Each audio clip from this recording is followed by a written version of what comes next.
To have this conversation with us virtually is Matthew Oluku, and he's a public affairs analyst. Thank you so much for joining us, Mr. Matthew. Thank you for having me. All right, let's go straight into it. Let's take a look at the issues of violence and thuggery, where, election materials were stolen and taken. And in states like Akwa Ibom, Enugu, and Kano State.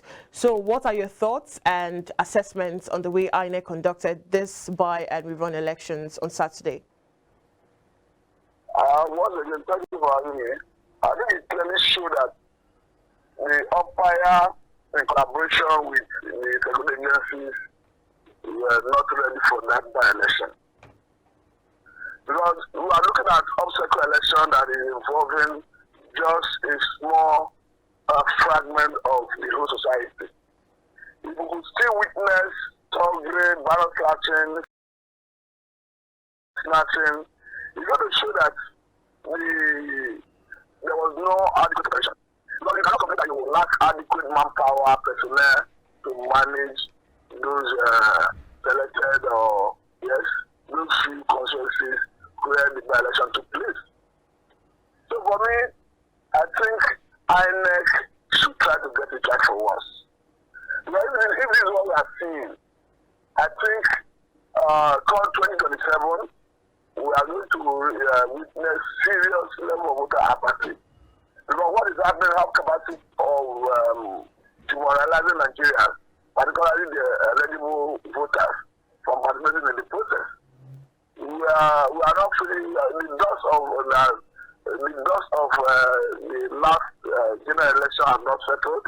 So I think this is not the best time to start hearing that there was ballot snatching, there was thuggery, even from what we are hearing from the states, that allegation of not releasing some sensitive materials to the adult stars and things like that. It's not speaking well for the country. I think INEC should go back to the drawing board and try to get it right.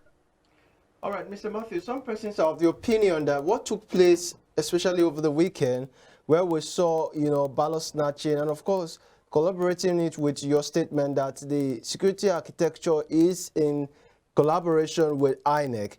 Now, what is your thought as regards persons reacting that it is high time we take, INEC out of the picture and try to reorganize ourselves to be able to have a free and fair election going forward, considering the fact that INEC failed to deliver, a free, fair, and squarely, won election in 2023, and now we are seeing another thing, especially same way it happened last year, again this year. What is your thought as regards taking INEC completely out of the picture, and of course coming up with a new umpire that will be able to make sure that elections are conducted in a free and fair manner?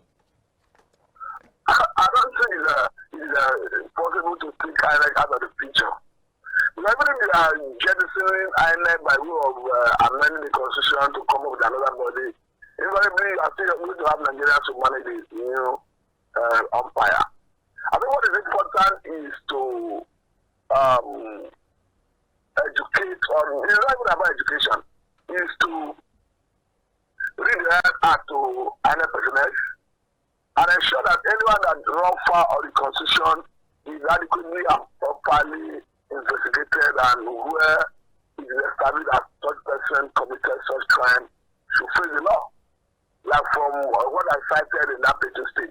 Because if you are seeing ballot snatching, thuggery, you may blame the political parties, you may blame politicians.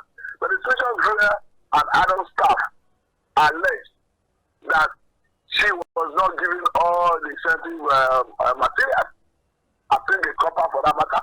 And even the junior staff of INEC, according to what we are reading, equally alleged made a similar allegation.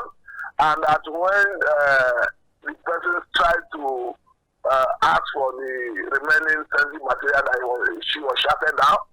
So it goes to show that if we are hearing allegation of irregularity, malpractice from INEC, and INEC as a body is not dealing with it, so it's still in the realm of allegation. But I expect that such allegations should be investigated, and if anyone is found wanting, to face the rest of the law to add an deterrent to others. So answer your question directly, I don't think changing INEC for another body by way of enacting law to establish another electoral umpire. I don't think that is the solution. The solution is to ensure that you get the right people at the helm of our INEC. And once you do that, I think we will start sanctioning and punishing people who are not doing the right thing. I think others will learn from it. All right, Mr. Matthew, in your opinion, why do you think Nigerian elections have not grown past, the issue of violence, ballot box snatching, and also voters' intimidation? I think it's the umpire. The umpire has so much power that is not exercised. The umpire has the power to suspend an election if it observes that irregularity is happening on the part of the stakeholders. I'm talking about politicians. The umpire has so much power that is not exercising. The umpire has power to prosecute electoral offenders. In the last Nigerian election of 2023, it's not record that anybody has been prosecuted. And we understand that so many persons were arrested. So I think the umpire is the reason. In as much as the politicians are the one perpetrating most of the crime, irregularities, but I think the umpire is able to exert his authority and enforce that the right thing should be done. I think they will put the politicians in check. But when it stands, we regularly hear issues of overvoting, ballot snatching, election result being declared without meeting the standard of constitution and all that.